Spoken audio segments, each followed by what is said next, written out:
Welcome, I'm Bev Adams. I own an independent paper crafting business showcasing products from Stampin Up. I sell the products I used in this project and also a few items to make crafting more convenient. I'll have the free detailed directions for this project on my website, and you'll see where to find that at the end of the video. So don't worry about taking notes. It's time to put stamps, ink, and paper together. For this project, I used special celebrations for just the happy birthday. I used the petal labels dies. I used these two. And I'm also using the heirloom frames dies. This set comes with 2 frame pieces to cut out and 2 gorgeous embossing folders. I'm going to be using the rectangle ones. I'll be using the 1-inch circle punch and stamping sponge, and I'll be using the embossing buddy.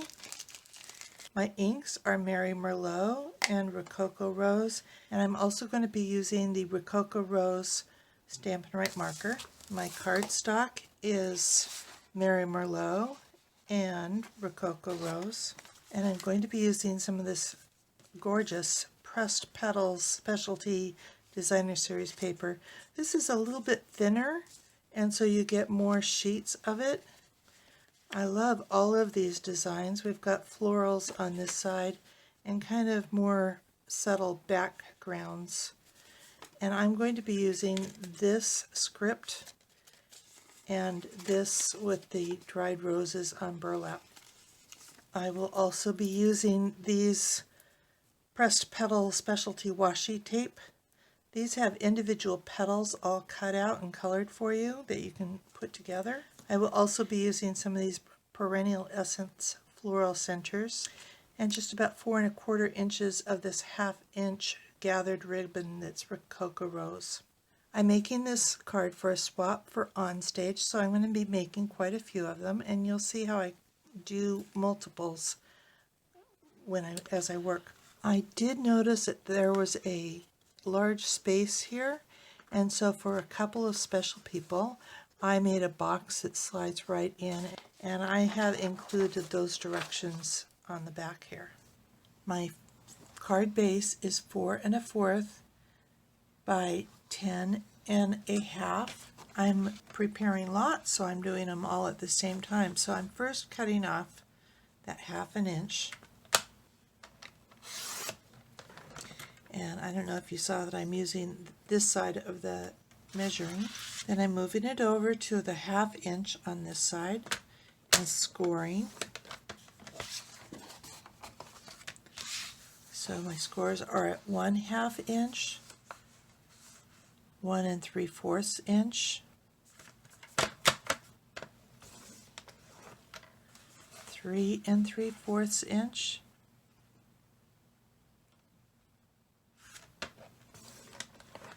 and 5. So I'm doing the scoring for 2 at a time. Then I just cut it in half at 4 1/4 for my card base. This top layer is 5 1/2 by 3, so I'm going to cut this to 5 1/2.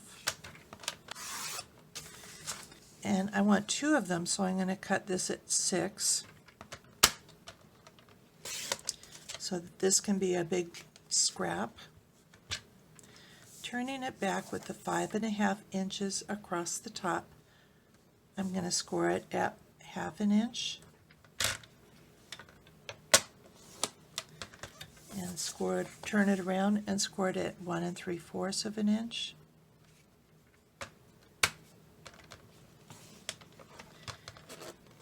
And then turn it back to this way with a 6-inch side across the top and cut it down to 3.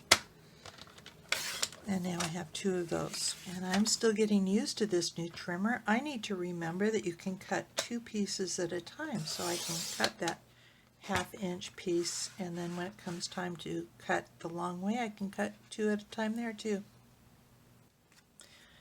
You'll have quite a bit of scrap of both the Mary Merlot and the Rococo Rose.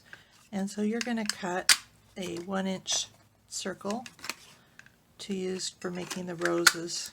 I'm cutting this to 4 by 3 5/8. So I'm cutting it to 4 and 4. And this is 12, so this last piece is also 4. And I want 3 5/8. And this paper is thin, so I can cut 3 pieces at a time.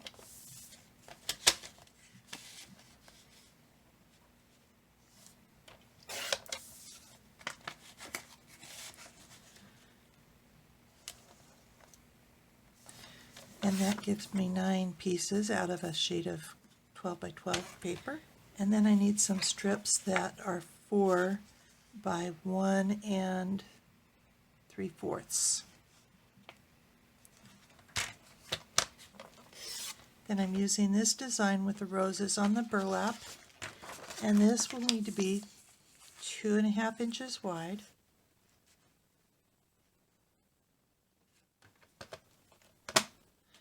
By 3.5 inches high, and this does have an up and a down, so make sure that you're going the right way. And in this case I have 4 pieces, 4 layers, so let's see if the trimmer goes through that. Not a problem. And I need some Rococo rose. This should be 4 1/4 wide, so I'm going to cut it down the long way first.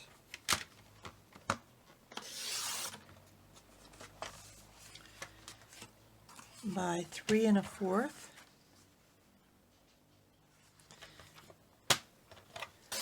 And this is actually the direction I'm going to be using it. Then I'm going to cut some of these from the Petal Labels dies, and I'm going to just leave this. I'm not going to cut it up, but if you're cutting just one, you will need 3 1/4 by 2, and also some Whisper White that is 2 3/8 by 1 1/8, and I will also just leave the Whisper White on a long strip. So I'm going to go ahead and start cutting these labels. And I'm going to go through a couple of times.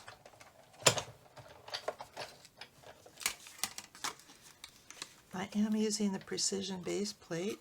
Wish it was still available to purchase.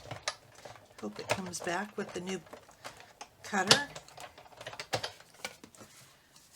But these are popping out pretty quickly and easily.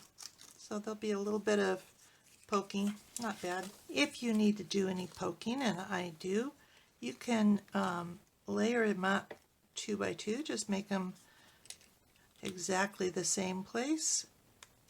You can layer them more layers, but I find that it's usually more trouble than it's worth to get them lined up precisely. So 2 by 2 saves me half the time. You may prefer using the die brush attachment for your take your pick tool. Whatever is easiest for you. I am cutting one of these ovals out of a larger piece of Whisper White cardstock.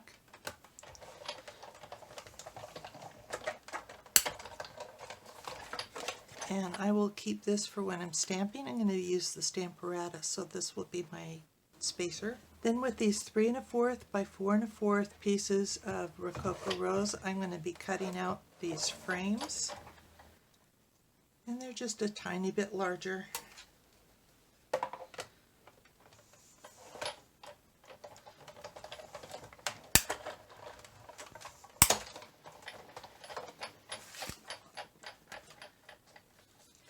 You can use this for your circles, your 1-inch circle punch. But then with these frames, I'm going to run them through with the embossing folder. So I'm taking out the thin die adapter, and I'm bringing in my blue embossing plate. And just for ease of multiple, I've saved one of these from a previous project. I've gone ahead and placed it as close to the center as I can, And that just makes it easier for me to place these in. Running it through, I like to go through with the fold side first.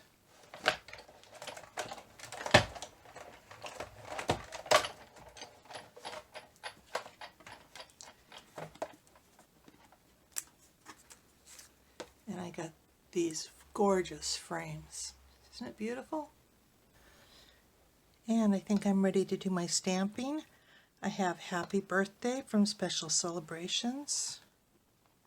And pick it up. And make sure that it doesn't move.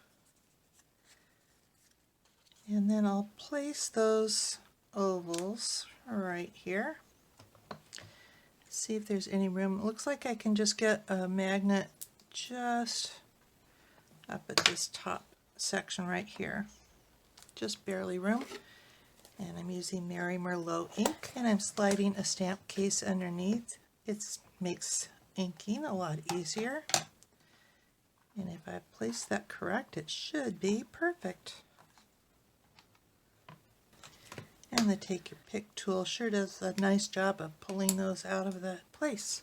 On my prototype, I thought this white was a little bit stark, so I thought I would sponge the edges. I'm just using a little bit of the Rococo Rose ink with the Stampin' Sponge.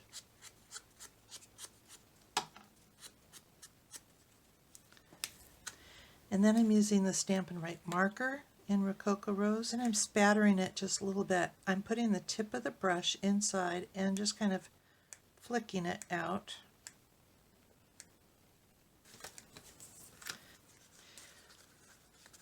And I like that look a lot better.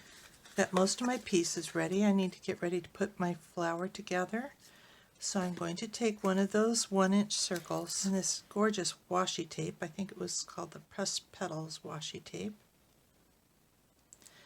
So I'm going to pull off. So I'm going to put these petals around the center. I'm putting these petals with the white tips in the center and just kind of swirling them around.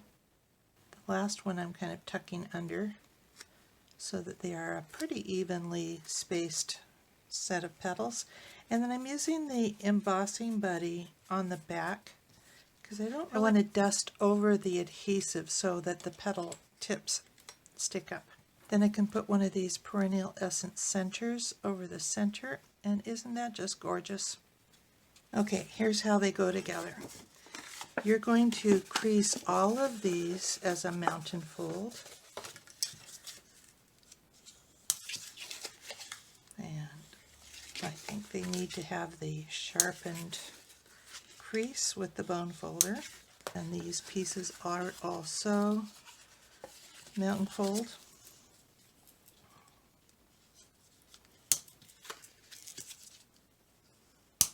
And we want to adhere this larger piece of designer series paper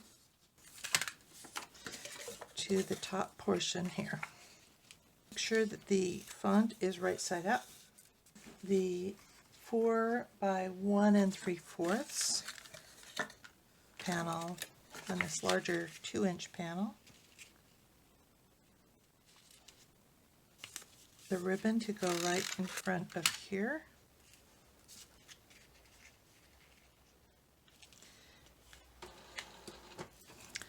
Then I'm going to adhere this part down, so I'm going to put adhesive, strong adhesive. I'm using the tear and tape.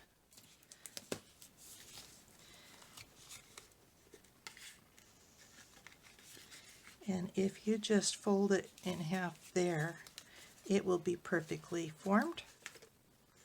Then we want to put this part here. So the fold is going to be the top, backing off. And we want to center this fold at the very top of the card, like so. And then adhere this piece down.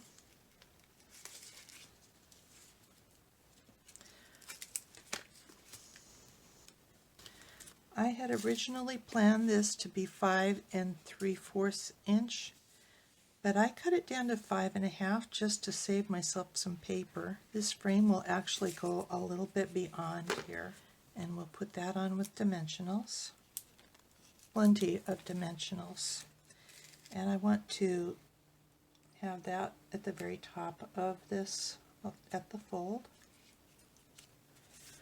And so that covers up that gap there.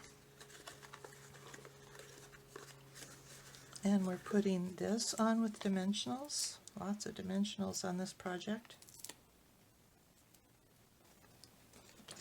And I might as well put one in the middle just because. And I just want to make sure that this doesn't go down below the bottom of the card.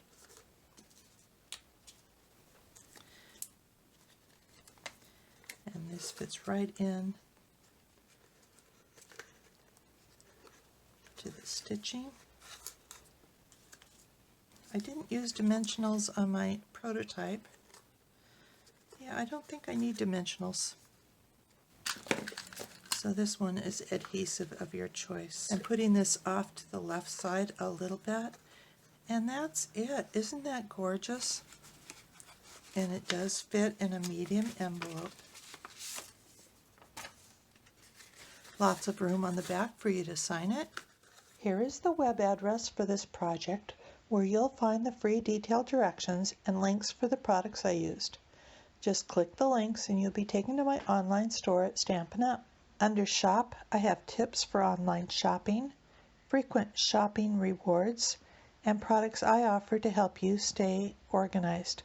I offer a cardstock sampler, taggers to help you identify those dies with lots of similar shapes, heavy-duty bags to store 12 by 12 and 6 by 6 paper, a replacement tip for the fine tip glue pen in case yours gets clogged, and a bow maker. Share my Evernote notebook of current products for a nominal contribution. It functions as a fully searchable catalog. Inspiration takes you to all my projects.